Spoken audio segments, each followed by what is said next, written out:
Now, with a backlash against Nike, some people are taking to social media to burn their Nike gear in protest. The announcement set the internet on fire yesterday. Colin Kaepernick is now the face of the company's iconic Just Do It campaign. Some people supported the decision while others were critical of the move. But how does this affect the brand? Chanu spoke with a marketing and advertising expert.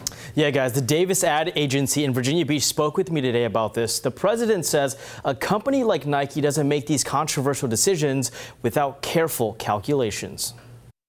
It was a bold and controversial decision by Nike, naming former NFL quarterback Colin Kaepernick as one of the faces of the company's 30-year anniversary Just Do It campaign. Kaepernick became a controversial figure to some after starting a movement to take a knee during the national anthem before NFL games. He did so to protest police brutality and social injustice. His Nike ad features his picture and reads, "Believe in something even if it means sacrificing everything." The president of Davis ad agency in Virginia Beach, Jerry Davis, our primary job these days is building brands and growing brands. Has been in the marketing and ad business for more than 40 years and specializes in building brands.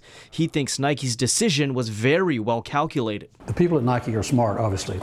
It's probably one of the most recognizable brands in the world. So they calculated the risk and they calculated the benefits. In this case, the company probably found the benefits outweighed the negatives. The worst case scenario is it doesn't affect the brand. The best case scenario, it makes the brand grow. Some on social media were outraged by the decision, burning and cutting up Nike products. But in the end, Davis's educated guess is that the anger will blow over. Consumers forget so quickly. 6 months from now, this will be old news. People will be buying Nike shoes, and the world will go on. So I don't think it's a high risk proposition at all, really. And Nike is the NFL's official sponsor and manufactures the jerseys and game day apparel worn by all 32 franchises. Nike signed Kaepernick in 2011 to endorse its products. Chanu, 13 News Now.